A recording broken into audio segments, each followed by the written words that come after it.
圣希尔军校是法国最重要的一所军校，与美国西点、英国桑赫斯特、俄罗斯伏龙芝并称为世界4大军校。军校名字是因为早年建在法国郊外凡尔赛宫附近的圣希尔。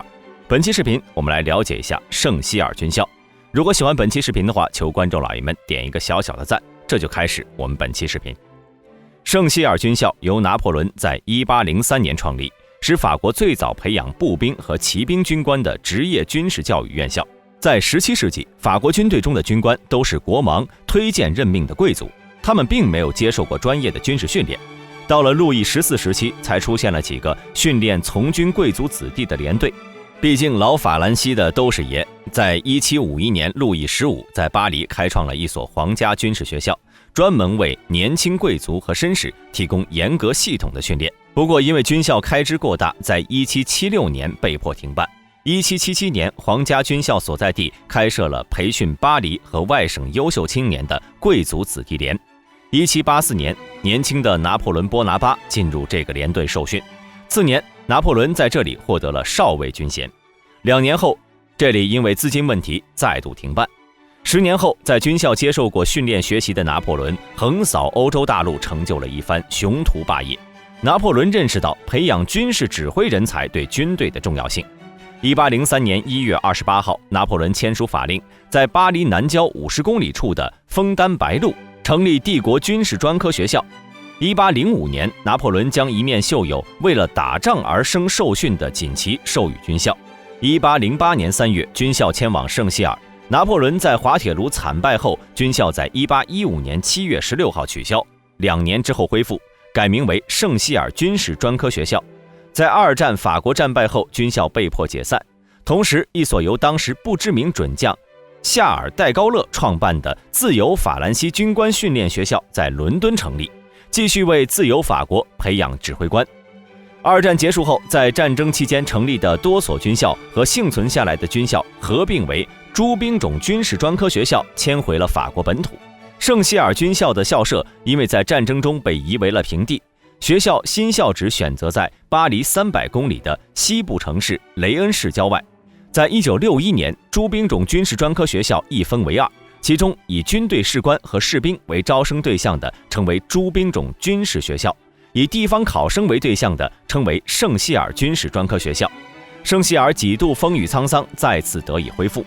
圣希尔军校的校服定制于1852年，头顶上是一顶红白羽毛饰品的圆筒帽，校服上身为深蓝色立领制服，肩章为猩红色毛线纺织物，带流苏穗，配一条皮腰带，下身是红色带天蓝色条纹裤子。这身隆重的服饰，学员们只会在重大节日和学校庆典穿着，平时穿着陆军军官常服。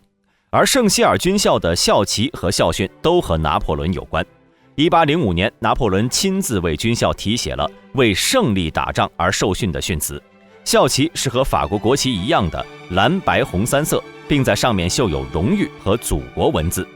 圣希尔军校每年都要举行别具一格的校庆活动，其中最为著名的就是命名、传帽和授佩刀仪式。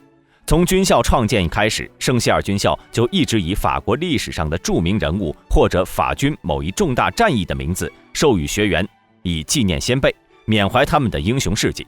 传帽代表着传统的延续，授佩刀而是在古代授予骑士佩剑的传统演变而来的。这3项活动在学员的第2学年初进行，他们会穿着隆重的服饰，在皓月当空的夜晚举行。校长会为他们解释选定名字的意义，之后便是进行传帽和授佩刀仪式。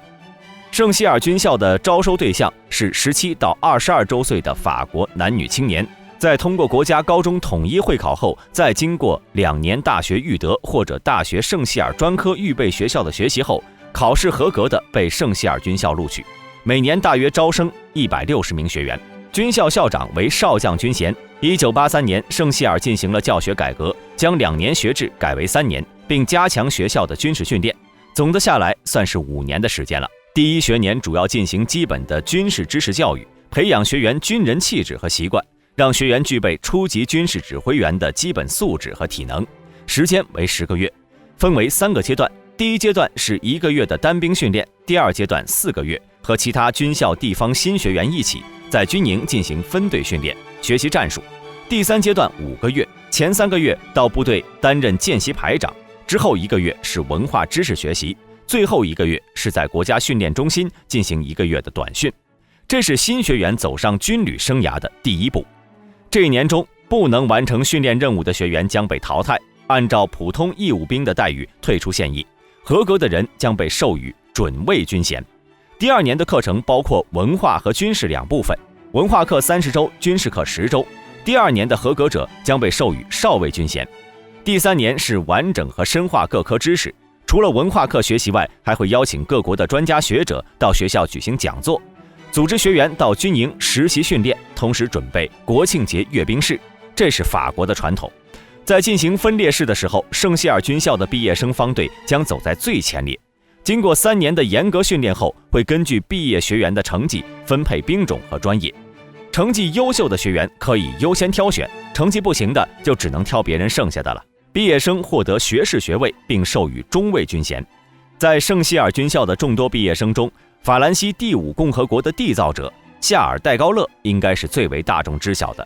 戴高乐在1909年被圣希尔军校录取，他的室友阿尔方斯·朱安后来成为了元帅。戴高乐毕业后去到了在阿拉斯的第33步兵团，该步兵团的团长叫做贝当。2个日后对法国都有突出贡献的人相聚了，他们不会想到自己日后会对法国做出何等的贡献。在1战爆发之后，戴高乐在迪南的作战中受伤，在被迫撤离前线去医院休养。在同年10月重返战场后，在次年3月再次受伤。1916年，戴高乐在凡尔登战役中再次受伤，他的大腿被刺刀刺中，并且中毒气昏迷。可能这就是腿长的烦恼吧。战友们以为他以身殉国了，把他留在了战场上，并且全军通令表彰。昏迷的戴高乐被敌军俘虏，戴高乐并没有在狱中混吃等死，他不停地阅读书籍，丰富自己的知识储备。在战争结束后，戴高乐回到了法国。1919年，他作为志愿军去援助波兰同苏联作战。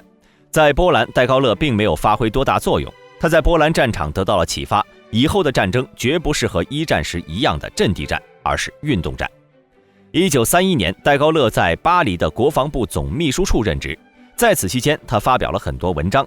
他在1934年写成的《建立职业军》中说，有必要建立一支结合机动能力和毁灭性火力，能主动出击又能出奇制胜的装甲师理论，但是并未得到认可。贝当等人还活在1战之中，反而是德国对此十分的关注。后面的2战法国军队和高层的表现让戴高乐感到十分的失望，他登上了英国斯皮尔斯将军的飞机，去到英国继续反抗。他在1940年6月18号滑铁卢战役125周年纪念日发表讲话，之后组建了自由法国。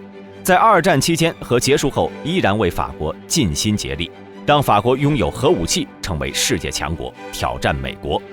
那么大家对这些有什么看法呢？欢迎在下面的评论区留言。好了，今天的视频就到这里，想了解更多记得点个关注，下期视频我们不见不散。